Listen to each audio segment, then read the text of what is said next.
కాంగ్రెస్ అధ్యక్షులు గౌరవనీయులు శ్రీ రాహుల్ గాంధీ గారికి తెలంగాణ రాష్ట్రం ప్రజల తరఫున ఘనమైన స్వాగతం చెప్తా ఉన్నాం. ఇక్కడ వచ్చిన మీరందరూ కూడా చప్పట్లతో ఘనమైన స్వాగతం చెప్పాలని కోరుతా ఉన్నాను. అదేవిధంగా వేదిక మీద ఉన్న గౌరవనీయులు పెద్దలు ఆర్సి కుంతియా గారు, గౌరవనీయులు పెద్దలు శ్రీ బోసరాజు గారు, గౌరవనీయులు పెద్దలు శ్రీ శ్రీనివాసన్ కృష్ణన్ గారు, శ్రీ మధు యాష్కి గారు, పెద్దలు మన అధ్యక్షులు ఉత్తమ్ కుమార్ రెడ్డి గారు, సిఎల్పి నాయకులు బట్టి విక్రమార్క గారు, జయపాల్ రెడ్డి గారు, పెద్దలు గౌరవనీయులు పొన్నాల లక్ష్మయ్య గారు, అదేవిధంగా హనుమంతరావు గారు, శ్రీమతి విజయశాంతి గారు, పొన్నం ప్రభాకర్ గారు, రేవంత్ రెడ్డి గారు, అజాదీన్ గారు వర్కింగ్ ప్రెసిడెంట్స్, అదేవిధంగా కుసుమ్ కుమార్ గారు, షబీర్ అలీ గారు, పెద్దలు జానారెడ్డి గారు, నందేలే గారు,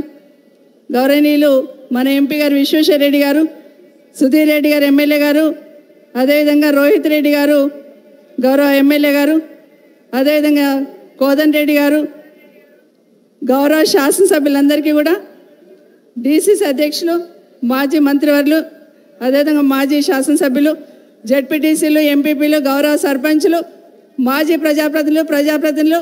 రంగారెడ్డి జిల్లా నలుమూల నుండి ఇక్కడికి ఇచ్చేసిన ప్రతి ఒక్కరికి, సోదరిమణులకు, పత్రికా సోదరులకు, మీడియా సోదరులకు అందరికీ కూడా ఘనమైన స్వాగతం చెప్తా ఉన్నాను. మరొకసారి మన ప్రియతమ నాయకులు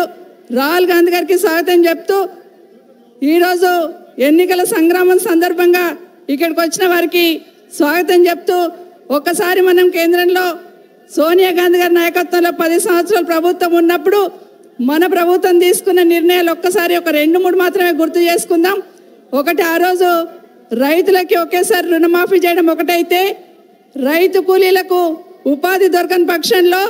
ఉపాధి హామీ పథకాన్ని తీసుకొచ్చి ఆకలి చావులు లేకుండా చేసిన ఘనత ఖచ్చితంగా కాంగ్రెస్ పార్టీది, సోనియా గాంధీ గారిని ఒకసారి గుర్తు చేస్తూ ఉన్నాను. అదే కాకుండా మహిళల పట్ల ఆమ్ ఆద్మీ బీమా యోజన తీసుకొచ్చి భర్త చనిపోయిన వాళ్ళకి 70,000 రూపాయలు వచ్చినట్టు చేసిన ఘనత ఖచ్చితంగా మన కాంగ్రెస్ పార్టీ దాన్ని ఒకసారి గుర్తు చేస్తూ, ఈ రోజున్న మోడీ గారిని ఒకసారి గుర్తు చేసుకుందాం. పెద్ద నోట్ల రద్దని తీసుకొచ్చి ఎన్ని ఇబ్బందులు పెట్టినని ఒకసారి గుర్తు చేసుకుంటూ,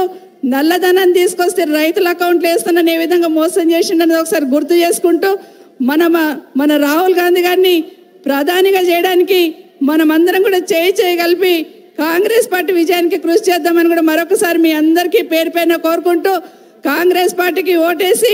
అమ్మ సోనియమ్మ రుణం తీర్చుకోవాలని మరొకసారి మిమ్మల్ని అందరినీ కూడా కోరుతూ, ఇక్కడికి వచ్చిన మీ అందరికీ ప్రత్యేకంగా ధన్యవాదాలు. ఈ రోజు నుండి రణరంగంలో దిగుతూ ఎన్నికలు అయ్యేంత వరకు ప్రతి ఒక్కరం కూడా విశ్రమించకుండా పనిచేయాలని కోరుకుంటూ సెలవు తీసుకుంటున్నాను.